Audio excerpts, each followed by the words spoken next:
حبیبی ان اللہ و ملائکتہ یصلون علی النبی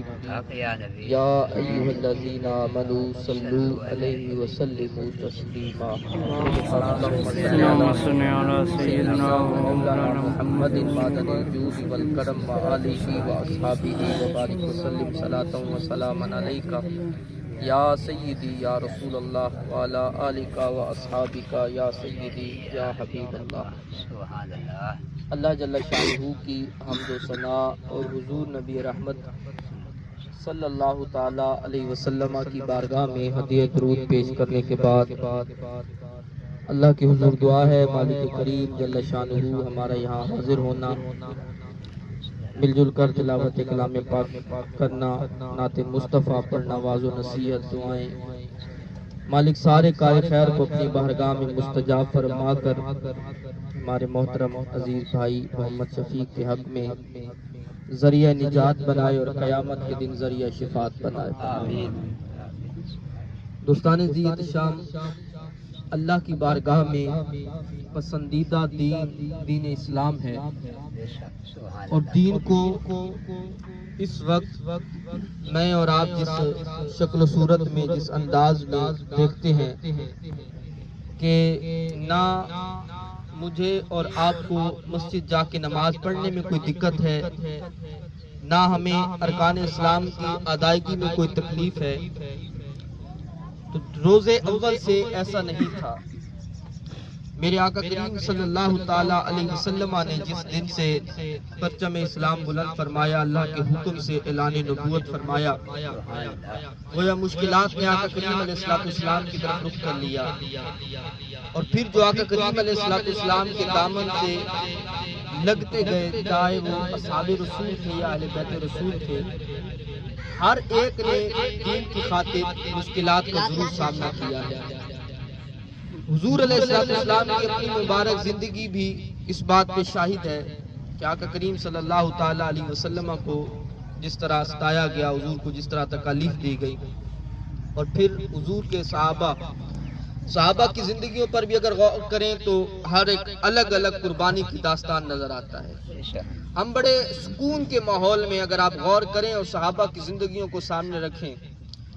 سیدنا عمار ابن یاسر رضی اللہ تعالیٰ عنہ کا تذکرہ خیر پڑھیں کتابوں کے اندر، آپ کی والدہ ماجدہ اسلام کی سب سے پہلی شہید خاتون ہیں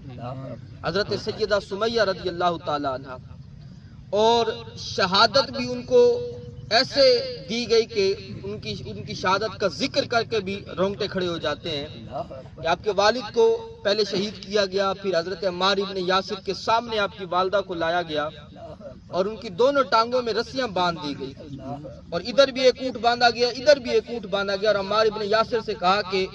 رسول اللہ کا کلمہ چھوڑ دو ورنہ ادھر والا اونٹ ادھر بھگا دیں گے اور ادھر والا ادھر بھگا دیں گے، ماں کی کیا حالت ہوگی تیرے سامنے ہوگا۔ حضرت عمار ابن یاسر کے لفظ، یہ میرے خطیبانہ جملے نہیں، حدیث کی کتابوں میں لفظ موجود ہے کہ عمار ابن یاسر نے یہ لفظ استعمال فرمائے،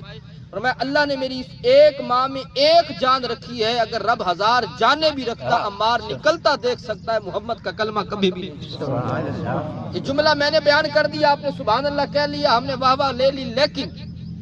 اس وقت کیا گزری ہوگی جب ظالموں نے سچ مجھ حضرت عمار بن یاسر کے سامنے ان کی والدہ کے ساتھ یہی کیا۔ اور ہماری تو کیفیت بڑی عجیب سی ہو گئی، ہم نے تو روپے کی ٹافی بھی بیچنی ہے تو دکان پہ بیٹھ کے کہتے ہیں لا الہ الا اللہ محمد رسول اللہ مجھے اتنے میں ملی ہے، یہ کلمے کی قیمت ہم نے جانی ہے، اور وہاں صحابہ نے کلمے کے لیے کیا کچھ پیش کیا۔ پھر جو حضور کے دامن سے، میں نے کہا جو حضور کے دامن سے جتنا قریب ہوا اسلام کے لیے اتنی ہی قربانیاں ان کو دینی پڑی۔ دو چیزیں یاد رکھیے گا، حضور نے جب اسلام کا پرچم بلند کیا نا، دو چیزیں آقا کے ساتھ تھی، ایک حضور کو دین پھیلانا تھا اور ساتھ ساتھ دین بچانا بھی تھا۔ دین کا پھیلانا بھی حضور کے ذمہ، دین کا بچانا بھی حضور کے ذمہ۔ پھر کرم یہ ہوا کہ حضور کے دامن کے ساتھ دو گروہ لگے، ایک صحابہ کا گروہ اور ایک اہل بیت کا گروہ۔ رب تعالیٰ کی تقسیم ہے، اللہ نے دونوں چیزیں دونوں گروہوں کے درمیان تقسیم فرما دی۔ صحابہ کے حصے میں آیا دین کا پھیلانا اور اہل بیت کے حصے میں آیا دین کا بچانا۔ صحابہ دین پھیلانے کے لیے قربانیاں دیتے گئے اور اہل بیت دین بچانے کے لیے قربانیاں دیتے گئے۔ صحابہ دین پھیلانے کے آپ اندازہ کریں، جب آخری حج کے موقع پہ میرے آقا کریم علیہ السلام اعلان کرتے کہ میرا خطبہ سننے کے بعد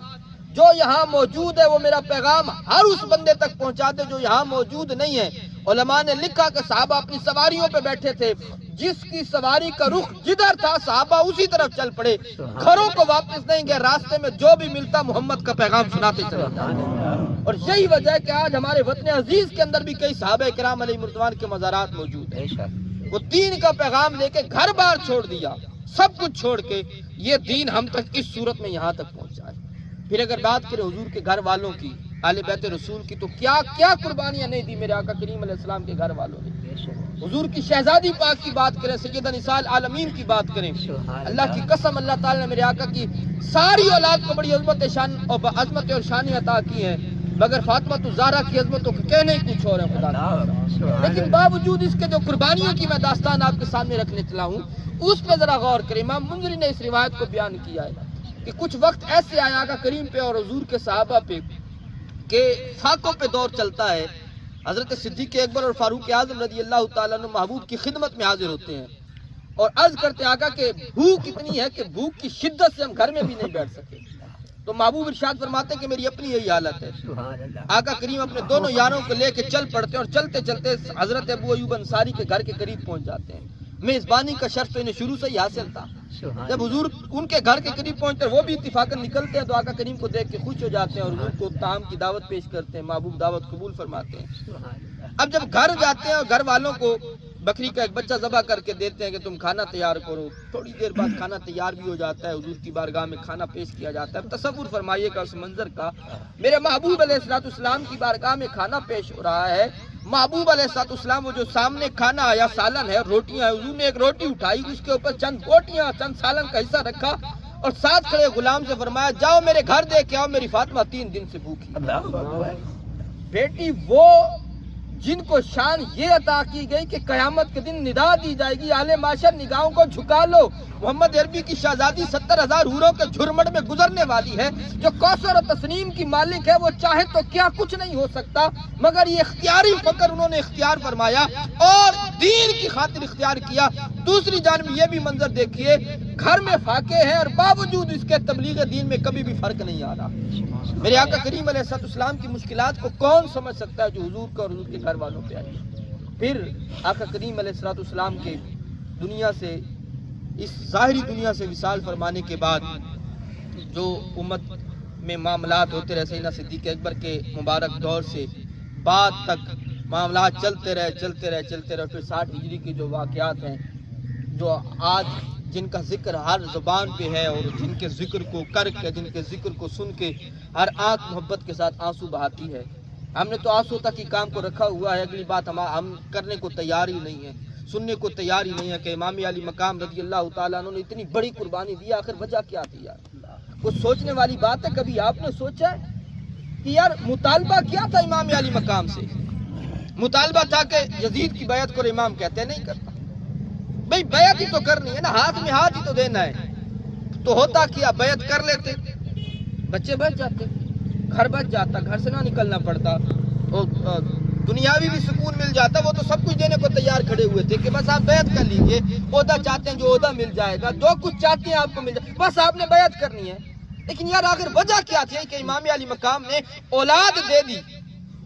گھر والے دے دیے، اتنا بڑا ثانیہ وقوع پذیر ہو گیا، لیکن سیدنا امام علی مقام رضی اللہ تعالیٰ عنہ نے یزید کے ہاتھ میں ہاتھ نہیں دیا۔ اب یہ اتنی کوئی ضرب تقسیم کی بات نہیں ہے کہ ہم لمبی بات کریں، ایک صرف سادہ سی بات ہے جو حافظ ابن کثیر نے بیان فرمائی ہے۔ وہ کہتے ہیں کہ کچھ ایسے عیب تھے یزید کے اندر کہ امام علی مقام نے فرمایا بدبخت تیرے اندر یہ عیب ہے، میرے جیسا بندہ کبھی بھی تیرے ہاتھ میں ہاتھ نہیں دے سکتا۔ سبحان اللہ۔ اب وہ جو عیب ہے نا، انتہائی معذرت کے ساتھ میں بیان کر رہا ہوں، میں نے بھی سوچنا ہے اور آپ نے بھی سوچنا ہے، یہ ہمارے اندر وہ عیب تو نہیں ہے جس کی وجہ سے امام نے یزید کے ہاتھ میں ہاتھ نہیں دیا اور ہم یہ تصور رکھتے ہیں کہ قیامت کے دن ہمارا ہاتھ پکڑ کے جنت میں لے جائیں گے۔ دنیا میں تو امام ایسے جس کے ہاتھ میں ہاتھ نہیں دیتے، تو قیامت کے دن ہمارا ہاتھ پکڑ کے جنت میں لے جائیں گے امام علی مقام۔ وہ عیب کیا تھے جو یزید کے اندر تھے؟ حافظ ابن کثیر نے لکھا کہ وہ کبھی کبھی نمازیں چھوڑ دیتا تھا، پکا بے نمازی نہیں تھا یزید، بنو امیہ مسجد کی امامت بھی کرا لیتا تھا، نمازیں بھی پڑھا لیتا تھا، پکا بے نمازی نہیں تھا، بس کبھی کبھی نماز چھوڑ دی۔ امام علی مقام نے فرمایا تو کبھی کبھی نماز چھوڑتا ہے، میں تیرے ہاتھ میں ہاتھ کیسے دے سکتا ہوں جس کی کبھی تہجد کی قضا نہیں ہوئی؟ اب آپ غور فرمائیے اس بات کے اوپر کہ امام علی مقام تو اس شخص کے ہاتھ میں ہاتھ نہیں دیتے، اور ہم نمازوں کا ہمارا کیا حال ہے وہ مجھے اور آپ کو سب کو پتا ہے۔ یہ فکر حسینی کیا، ہر فکر یزیدی کیا ہے، یہ ذرا غور کرتے چلے جائیے۔ حافظ ابن کثیر نے لکھا کہ یزید کے اندر ایک یہ بیماری تھی کہ اس نے کچھ رنیاں رکھی ہوئی تھی اور وہ ان کے گانے سنتا تھا، شوقین تھا اس کا۔ اب بھائی رنیوں کی ضرورت نہیں ہے، یہ جو ہے ہمارے پاس۔ اب میں اس دن دوست کو کہہ رہا تھا کہ ایک وقت تھا، ہم نے وہ دور دیکھا، ہم سے پہلے بزرگ جو دور دیکھ کے کہ گھروں سے باہر جانے کو ماں باپ بچوں کو روکتے تھے کہ باہر فتنے ہیں، باہر نہیں نکلنا، فتنے ہیں باہر۔ لیکن اب باہر جانے کی ضرورت نہیں، ہر جیب کے اندر فتنہ موجود ہے، ہر بندے کے پاس فتنہ موجود ہے، کوئی کہاں جائے یا نہ جائے، گھر گھر کے اندر فتنہ موجود ہے۔ اب بتائیے جو بندہ ساری رات کانوں میں ایئر فون لگا کے گانے سنتا سنتا سو جاتا ہے اور صبح جلسے میں آ کے حسینیت زندہ باد کے نعرے لگاتا ہے، اس کا تو حق ہی نہیں بنتا کہ امام پاک کا مبارک نام اپنی زبان سے لے۔ کہ امام علی مقام رضی اللہ تعالیٰ عنہ تو اسی مقصد کی خاطر جانتے آپ نے کہ یزید جو ہے وہ گانے سنتا ہے، میں اس کے ہاتھ میں ہاتھ کیسے دے دیتا ہوں، اور ہماری زندگی کیسی ہے۔ حافظ ابن کثیر نے لکھا کہ ایک عیب اس میں یہ تھا کہ اس نے کچھ جانور پالے ہوئے تھے، ان جانوروں کو لڑوانے کا شوق تھا اس کا۔ یہ جانوروں پہ ظلم ہے نا، اور آج ہمارے یہاں بھی آپ نے دیکھا ہوا، ہمارے نوجوان عصر کے بعد جناب بغل میں مرغا دبائے لے کے گراؤنڈ میں جا رہے ہوتے ہیں کہ لڑانے کے لیے، ریچھ کتے کی لڑائیاں کرا رہے ہیں پیر صاحبان، اور جناب وہ بھی فکر حسین کے دائی بنے ہوئے ہیں۔ غور کرنا چاہیے ان باتوں کے اوپر، یہ کتنے ایسے کام ہیں کہ جو آج ہمارے درمیان موجود ہیں اور ہم پھر بھی امام علی مقام کا نام لے رہے ہیں۔ شرم آنی چاہیے، ویسے ہمیں خود بھی غور کرنا چاہیے، ہمارا ضمیر اجازت کیسے دے دیتا ہے۔ پھر آپ دیکھیں کہ دشمن ہے یزید امام حسین کا، ہم دشمن بیان کر رہے ہیں، اصل میں دشمنی کیا تھی کہ اس کی ذات سے تو امام علی مقام کو کوئی مسئلہ نہیں تھا، اس کی فکر سے ہی تو مسئلہ تھا، اور وہ فکر آج اگر ہمارے درمیان ہمارے اندر موجود ہے تو پھر ہم کس طرح امام علی مقام کا نام لے سکتے ہیں۔ حافظ ابن کثیر نے لکھا کہ یزید کے اندر جو عیب تھے ان عیوب میں سے ایک عیب یہ بھی تھا کہ وہ شراب نوشی کرتا تھا۔ آخری جو جملہ لکھ دیا انہوں نے، بہت مطلب سب کچھ جامعیت میں ڈال دیا، کہا حلال حرام میں تمیز نہیں کرتا تھا۔ امام نے کہا تو حلال حرام میں تمیز نہیں کرتا، میں تیرے ہاتھ میں ہاتھ کیسے دے سکتا ہوں؟ اب یہاں میں اور آپ غور کریں کہ ہم چلو باقیوں کو تو کیا کچھ کہیں گے کہ جن کے ہاتھ میں ہم نے ہاتھ دینا ہے، یہ بات تو ہم تب کریں نا کہ جب ہم خود اس قابل ہوں کہ ہم اس کے ہاتھ میں ہاتھ نہیں دیتے یا اس کی بیعت نہیں کرتے یا اس کے ساتھ کھڑے نہیں ہوتے۔ پہلے تو اپنا محاسبہ کر لیں۔ تو سیدنا امام علی مقام رضی اللہ تعالیٰ عنہ اب جو اس سارے منظر کے بعد کہ تیرے ہاتھ میں ہاتھ نہیں دینا، تو ایسا ایسا ایسا آدمی ہے، اب مطالبات تو آئے وہاں سے بہت سے، پیشکشیں بھی بہت سی کی گئی امام علی مقام کو، لیکن امام علی مقام رضی اللہ تعالیٰ عنہ نے ہر بات سے انکار کیا۔ اور اس کے بعد اگلا منظر دیکھیے کہ جب امام علی مقام رضی اللہ تعالیٰ عنہ 10 محرم الحرام کو جو صبر اور استقلال کی ایک عظیم داستان رقم فرماتے ہیں، چشم فلک نے ایسا منظر نہ پہلے کبھی دیکھا تھا نہ قیامت تک دیکھ سکتی۔ آپ تصور میں تو لائیں وہ منظر کہ جب آپ یہاں ہم غور کریں نا، ابھی کل ہم نے ایک جوان میت اٹھائی ہے، تکلیف میں ہے سب، دکھ میں ہے سب، اور ہم تعزیت کے لیے، صبر کی دعا کے لیے، بخشش کی دعا کے لیے سب جمع ہیں۔ ابھی تک ہم دکھ میں اور کئی دنوں تک دکھ میں رہیں گے، کس کیفیت میں رہیں گے، اور اپنے میں یہ صرف اس لیے کہہ رہا ہوں کہ تاکہ ہم لوگوں کو جو ورثاء ہیں، سب جانے والے ہیں، صبر آئے، ایک طرف اپنا دکھ رکھیں اور ایک طرف امام علی مقام کی کیفیت کو رکھیں کہ یار ایک میت اٹھانے کے بعد ہماری کیا کیفیت ہوتی ہے، اور 71 لاشیں میرے آقا امام حسین اپنے کندھے پہ اٹھا کے لے آئے ہیں تو ان کی کیا کیفیت بنی ہوگی، باوجود اس کے پائے استقلال میں لرزش کبھی بھی نہیں ہے آقا امام حسین رضی اللہ تعالیٰ۔ اور پھر جوان بیٹے کی لاش، جوان بیٹے کی میت بھی اٹھائی، اور پھر گود میں موجود 6 ماہ کے بچے کی میت بھی اٹھائی، اور صرف اٹھائی نہیں، یہاں تو کیفیت یہ ہوتی ہے، ہماری بے صبری یہ ہوتی ہے کہ جب کوئی ایسی میت ہو جاتی ہے گھر کے اندر، ہم معاذ اللہ خدا سے بھی شکوے کرنا شروع کر دیتے ہیں، اللہ کے سامنے بھی شاکی ہو جاتے ہیں۔ لیکن امام حسین رضی اللہ تعالیٰ عنہ کے ساتھ کیا کچھ نہیں ہوا، امام کہہ نہیں سکتے تھے مالکا تیرے نبی کا نواسا ہوں، یہ کیا کچھ میرے ساتھ ہو رہا ہے، مولا میں تو وہ ہوں تیرے نبی کے کندھوں پہ کھیلا کرتا تھا، یہ ہمارے ساتھ کیا کچھ ہو رہا ہے، مالک تیرے نبی نے ہمیں جنت کا مالک بنایا ہے، ہمارے ساتھ کیا کچھ ہو رہا ہے۔ ایک جملہ امام حسین کی زبان سے شکوہ شکایت کہیں نکلتا، جب بھی نکلتا ہے تو ایک ہی جملہ نکلتا ہے، مالک حسین کی یہ قربانی بھی قبول فرما، مولا حسین کی یہ قربانی بھی قبول فرما دے، مولا حسین کی یہ قربانی بھی قبول، اور یہی فرماتے مالک میں تیری رضا پہ راضی ہوں، بتا مولا تو بھی راضی ہے یا نہیں؟ سبحان اللہ۔ اور ہم کچھ نہ کر کے بھی، میں تو سوچتا اکثر یہ ہوں، ہمارے بزرگ اتنا کچھ کر کے بھی اللہ سے یہ کہتے تھے مالک تو راضی ہے یا نہیں ہے، اور ہم کچھ نہ کر کے بھی کہتے ہیں اللہ ہم سے بڑا راضی ہے۔ کچھ بھی نہیں کیا، نماز ہم نے نہیں پڑھی، کوئی فرض کام ہم نے ادائیگی نہیں کی، لیکن پھر بھی کہتے ہیں اللہ ہم سے بڑا راضی ہے۔ وہ اپنے سارے معمولات پورا کرنے کے بعد، ایڈیشنل چیزیں کرنے کے بعد بھی اللہ کی بارگاہ میں عرض کرتے تھے مالک تو ہم سے راضی ہے یا نہیں ہے۔ اب اتنا کچھ ہونے کے بعد یہ جو دین آج ہم تک پہنچا ہے، خالی ہم تو دین بچانے کی بات کریں، اللہ کی قسم دین بھی بچا اور بہت کچھ بچا، اگر غور کریں تو آپ اب قیامت تک ہم میں سے کسی کو 6 ماہ کا بچہ نہیں دینا پڑے گا، اب قیامت تک ہمیں دین کی خاطر اس طرح جوان نہیں دینے پڑے گا جس طرح امام علی مقام نے دیے ہیں۔ اب اندازہ کریں کس حد تک ہمیں سیف ایریا میں لے کے گئے امام علی مقام رضی اللہ تعالیٰ عنہ، یعنی دینی حساب سے بھی اور دنیاوی حساب سے بھی۔ اب اس دین کی کیفیت جو ہمارے پاس پہنچی اتنی قربانیوں کے بعد، اور آج ہم جب اس صدی میں جی رہے ہیں، آج ہمارا انداز زندگی کیسا ہے اس پہ غور کرنے کی ضرورت ہے۔ سب و روز گزر رہے ہیں میرے آپ کے غفلت کے اندر گزر رہے ہیں، آج کی صبح سے لے کے اب تک کا ہم اپنے احوال دیکھ لیں،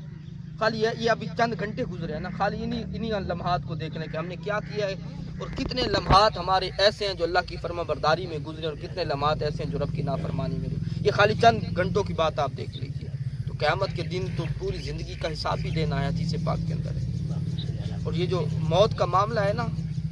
یہ اکثر ہمارے یہاں جملہ استعمال ہوتا ہے، بعض اوقات ایسا ہوتا ہے نا کہ کوئی بزرگ آدمی کوئی الٹا سیدھا کام کر دے سفید داڑھی والا، تو لوگ تنزق کرتے ہیں اور کہتے ہیں جی قبر میں ٹانگیں اور یہ کام کر رہے ہیں۔ یہ جملہ ویسے ہی غلط ہے، ویسے بھی کسی کو نہیں کہنا چاہیے،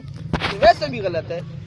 بزرگ کہتے ہیں کہ یہ اس کی کیا ٹانگیں قبر کی ہے، جو بھی بچہ دنیا میں آ گیا بس ٹانگیں اس کی قبر میں ہی ہیں، جو انسان دنیا میں اس وقت موجود ہے نا ٹانگیں اس کی قبر میں ہی ہیں۔ اگر آج سے چند دن کے پہلے ہم نے یہ سوچا تھا کہ ہم یہاں یوں بیٹھیں گے اس کام کے لیے،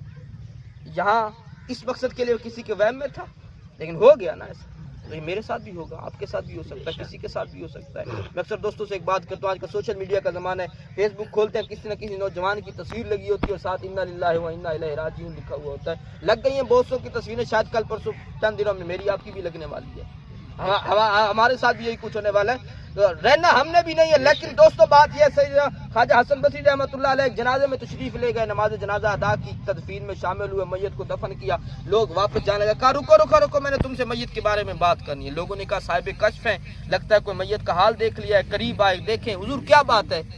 فرمایا ایک بات بتاؤ، ابھی دفن کیا ہے تم نے کسی بندے کو؟ جی حضور۔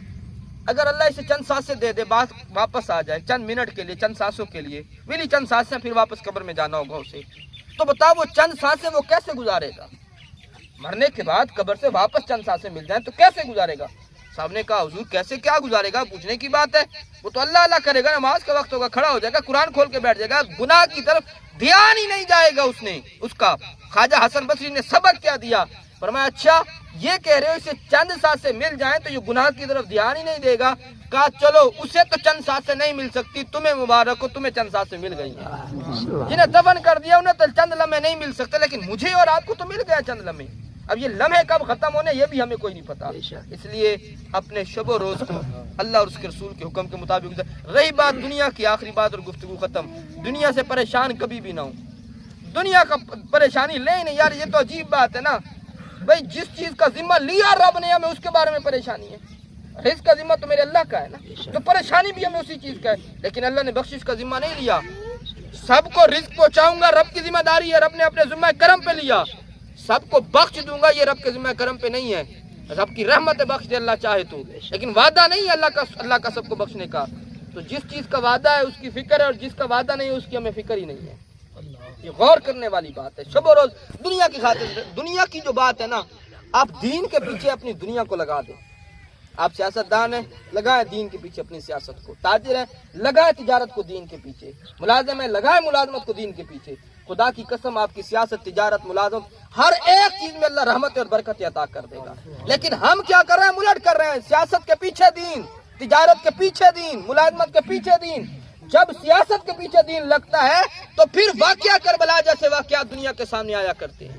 جب انہوں نے دین کو چھوڑ دیا، سیاست کو پکڑ لیا، تو پھر کرسی کا ایسا نشہ چھایا کہ بدبختوں کو جنت کے وارث بھی نظر نہ آئے اور ان کے گلے بھی کاٹ کے رکھ دیے۔